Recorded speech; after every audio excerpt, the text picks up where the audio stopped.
Hola, bienvenidos. En el vídeo de esta semana, pues vamos a comenzar la lectura de uno de los capítulos más importantes y más conocidos del libro de las moradas. Es este capítulo 7 de las Sextas Moradas, en el que la Santa nos va a hacer una defensa muy fuerte de uno de los puntos más esenciales de su doctrina sobre la oración, y es ese no apartarse nunca de la humanidad de Cristo en la oración. Ahora explicaremos lo que es esto. Vamos a leer en este capítulo los puntos del 1 al 6 incluidos en este vídeo. Estos son los puntos que vamos a ver hoy. Fijaros que los 4 primeros puntos del capítulo los dedica primero la Santa a otro tema, y es el tema del dolor y la compunción por los pecados y la conciencia de ser pecadores. Nos cuenta ella que estas almas que están en las sextas moradas tienen muchísima más luz sobre sus propios pecados, sobre su ingratitud a Dios, sobre lo poco que han hecho con Él y lo mucho que le deben. Esto, dice la Santa, que les produce gran dolor, gran cruz lo llama ella, ¿no? Mucho dolor, y eso lo sienten de una forma muy continua. Y es que el alma de las sextas moradas ha entrado, como sabemos, en contacto muy fuerte y muy profundo con Dios. Y eso le hace tomar mucha más conciencia, una conciencia mucho más fuerte de la grandeza de Dios, ¿no? De su amor, de su grandeza, de su misericordia. Y eso también le hace ver mucho más su nada, ¿no? Frente a la grandeza de Dios, la nada que somos. Pues la persona toma mucho más conciencia de todo, de la gravedad de sus pecados, incluso los pecados más pequeños, los pecados veniales, los ve como grandes pecados, ¿no? Y se ve todo como una gran ofensa a Dios, ¿no? Cuando el alma ha contemplado su santidad tan enorme, ¿no? Y su bondad, ¿no? Entonces, ¿cómo he podido yo caer en estos pecados, ¿no? Cuando se ve la grandeza de Dios. La Santa veremos que insiste mucho en el concepto de gratitud, ¿no? De ser agradecidos y de que la persona se da cuenta de las grandísimas bendiciones que ha recibido de Dios en su vida, ¿no? Del amor tan grande que le tiene Dios y de lo mucho que ha hecho y de cómo a sus pecados Él ha respondido con amor, siempre con amor. Y entonces siente en su corazón lo ingrata que ha sido, ¿no? Y cómo se ha olvidado de él tantas veces y se ha puesto por delante su atención en las criaturas y en otras cosas que no han sido Dios. Ella nos lo dice así en el punto 3. Cuán desagradecida había sido a quien tanto debió siempre y había de deber. También nos dirá la Santa que estas almas no están preocupadas tanto por el destino eterno, ¿no? Por si van a ir al cielo, al infierno, al purgatorio. Realmente lo que el corazón está lleno es de un anhelo, de una ansia grandísima de Dios. Es un anhelo tan grande, ¿no? Que en realidad lo único que le preocupa de la vida eterna es el no poder estar con Dios, ¿no?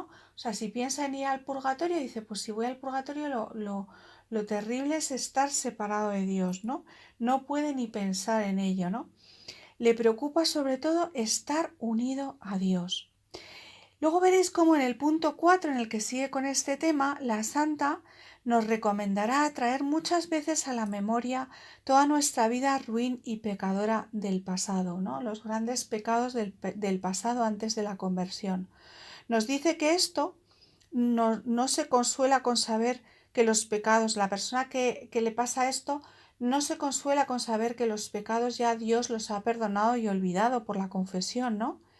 Dice ella incluso, dice, antes añade pena tanta bondad y que se han merecido a quien no merecía sino el infierno, ¿no? Que se hacen mercedes a quien no merecía sino el infierno. Bueno, nos dice ella que esto ella piensa, ¿no? que en el caso de San Pedro, ¿no? Que había negado a Jesús, o en el caso de la Magdalena, con su vida de pecado anterior, ¿no? Dice que esto le debían de torturar, debió ser una gran cruz para estos santos, ¿no? Porque como luego habían visto la grandeza y la majestad de Dios y también todas las grandes gracias que habían recibido, pues debían de sentirse muy mal por sus grandes pecados. Fijaros, eso es lo que ella misma experimentaba, ella sentía, ¿no? Como tenía un pasado pecador y de alguna manera ella no conseguía también, a pesar de las mercedes que le hacía a Dios, pues responderle con una gran santidad, ¿no? Bueno, y luego a partir ya del punto 5 y hasta el final del capítulo veremos cómo la santa ya abandona este tema que hemos hablado, ¿no? Y se mete a fondo con uno de los puntos esenciales de la doctrina teresiana de la oración, que como hemos dicho es el tema de no apartarse nunca de la oración de la humanidad de Cristo. Y antes de comenzar a comentaros algunos puntos importantes sobre los dos puntos sobre esto que vamos a ver hoy, que son los puntos 5 y 6, pues quería haceros como una pequeña introducción a este tema en Santa Teresa. Fijaros, Teresa, además de leer el tercer abecedario de Osuna, que es el libro con el que ella aprendió a hacer oración de recogimiento, realmente creemos que leyó bastantes libros espirituales de su época, ¿no? Y especialmente se piensa que autores franciscanos, como pudo ser Bernardino de Laredo, que había escrito el libro famoso Su vida al Monte Sión, o Bernabé de Palma, que es el autor de la Vía Spiritus, ¿no?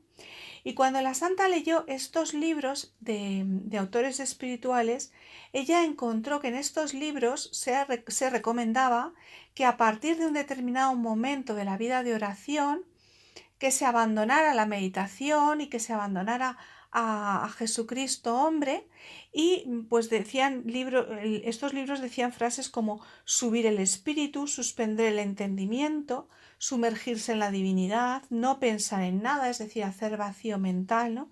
Esto era lo que recomendaban estos libros para llegar a la más alta mística. Y la santa, cuando leyó estos libros, pues decidió hacer caso de lo que iba leyendo, ¿no? Ella se decidió a hacerles caso, pensó, bueno, pues serán grandes autores y tengo que hacer lo que ellos dicen. Y enseguida se dio cuenta que por este camino se estaba extraviando. Empezó a notar efectos muy negativos en su oración y se dio cuenta que se desviaba totalmente del camino. Por eso, cuando empieza a escribir ella, cuando ya ha empezado a tener una vida mística fuerte, en sus libros enseguida hace una gran defensa de la humanidad de Cristo. Es decir, sin llegar a nombrar a estos autores, pero hace una crítica sutil pero muy firme de estos caminos. Y lo hará con una fina ironía, para persuadir a las personas de oración que no sigan estos caminos y que no se alejen nunca de la humanidad de Cristo por muy alto que estuvieran en el camino de la oración. Fijaros, los textos claves sobre este tema en Santa Teresa los encontramos en el libro de la vida, que fue el primer gran libro que escribió, en el capítulo 12, los puntos del 1 al 7, y sobre todo en el capítulo 22 del libro de la vida, ¿no? Ahí ella hace esa defensa. Pero luego, aquí en moradas, ya habíamos encontrado en las cuartas moradas, en los puntos 4 a 7, que ya había hablado de este tema. Pero es precisamente este capítulo 7 completo de las sextas moradas en el que más de forma clara va a defender esto la santa. Y es que para un cristiano, toda oración que no nazca de una relación personal con Cristo, que es la esencia de la doctrina teresiana de la oración, ¿no? Un encuentro personal con Jesucristo vivo y resucitado, que no nos lleva hacia Él, pues realmente eso puede ser una desviación, ¿no? Hacemos oración para entrar en contacto con Dios, pero a Dios nadie le conoce. ¿Cuál es el medio que se nos ha dado para llegar a Dios? Hay un único mediador, Cristo Jesús, verdadero Dios y verdadero hombre. Por tanto, si nos apoyamos en la humanidad de Cristo, tenemos la seguridad de que Él nos va a conducir a Dios. Fijaros, la humanidad de Cristo en todos sus aspectos, fijaros hasta los más humildes y secundarios en apariencia, pero toda la humanidad de Cristo es como un inmenso espacio de comunión entre nosotros y Dios, ¿no? Un inmenso espacio de comunión con Dios. Cada aspecto de su humanidad, ya os digo, hasta los más pequeños y ocultos, ¿no? Cada una de sus palabras, cada una de sus gestos que leemos en el Evangelio, ¿no? De sus hechos, de las cosas que él hacía, cada etapa de su vida, desde la infancia hasta la ascensión, ¿no? Desde la concepción en el seno de María hasta la ascensión. Toda la humanidad de Cristo siempre nos pone en contacto con el Padre, siempre que la recibamos con fe. Por eso Teresa nos va a aconsejar que sea cual sea nuestra forma de orar, ha de ser una forma que nos mantenga unidos a la humanidad de Cristo. Los consejos que nos dará ella para mantenernos unidos a la humanidad de Cristo serán estos: ponernos en su presencia, estar siempre con Él, hacer de esto la base de nuestra oración, ¿no? Él está en la presencia del Señor.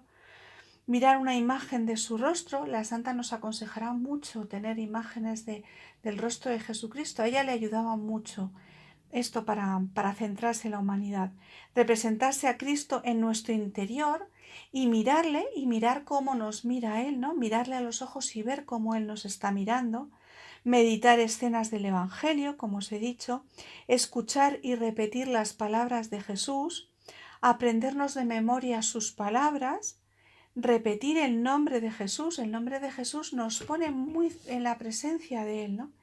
Y también dialogar con Él, como se dialoga con un amigo. Mantener ese trato de amistad, ese diálogo con Jesús.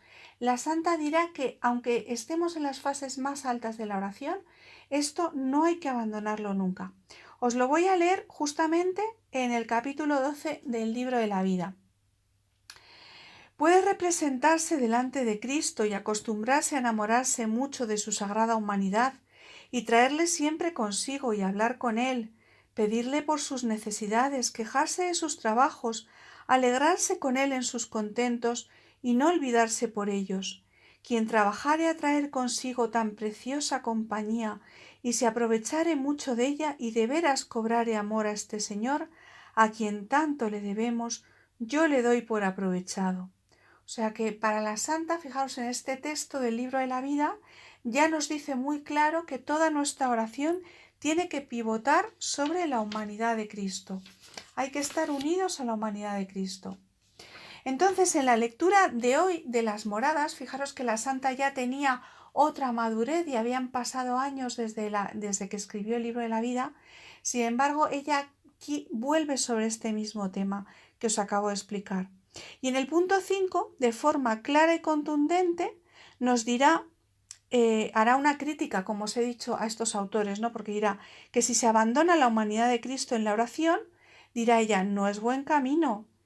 Y también nos explica que a ella le engañó el demonio por ahí y que está muy escarmentada, hasta el punto de decirnos la frase, no creáis a quien os dijere otra cosa, en clara alusión a cualquier autor que nos diga que nos apartemos de la humanidad de Cristo, no solo en época de Teresa, ojo, sino también en la época actual sigue habiendo maestros de oración que dicen que la oración cristiana puede ser apartándose de la humanidad de Cristo, ¿no?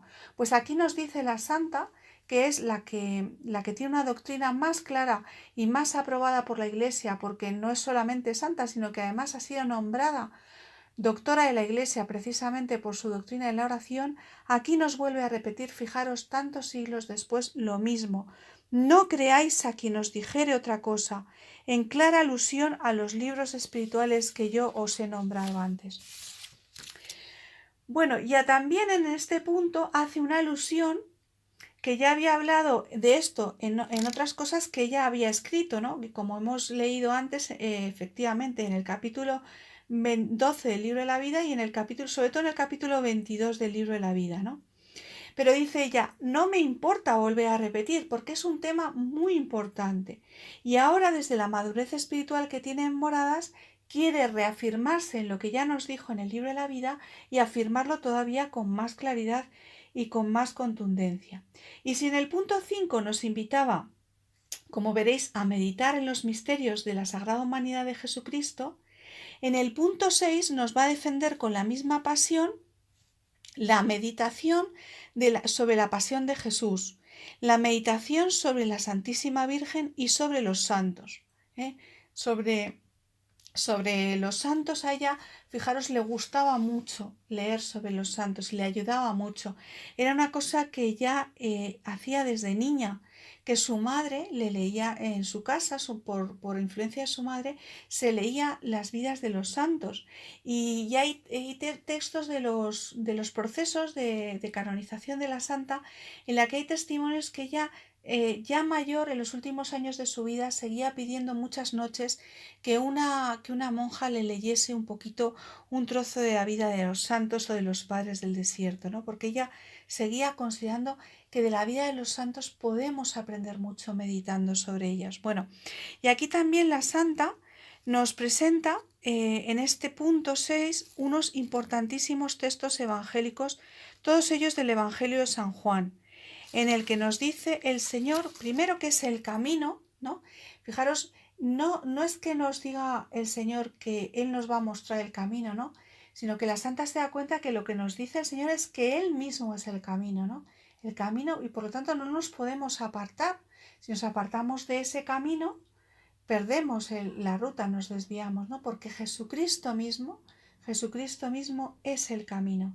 También nos dirá la santa que Él es la luz, es el que nos da la luz. También nos recordará ella que el Señor dijo que el que le ve a Él, ve al Padre, y que no se puede llegar al Padre sino por Él, ¿no? Que Él es el único camino para llegar al Padre. Bueno, dice la santa que son textos bien contundentes y claro, ¿no? Y que el significado no duda ella. Fijaros cómo nos lo dice al final de este punto. Dirán que se da otro sentido a estas palabras. Yo no sé estos otros sentidos. Con este siempre siente mi alma ser verdad y me ha ido muy bien, ¿no? O sea, que las palabras del Evangelio son muy claras y que no hay que buscarle otros sentidos, ¿no? El Señor nos dice que Él es el camino, que Él es la luz y que no hay otro camino para acercarnos al Padre. Y que eso tenemos que tenerlo muy presente siempre en nuestra oración. Tiene que ser como la brújula que nos dice que vamos por el buen camino de la oración.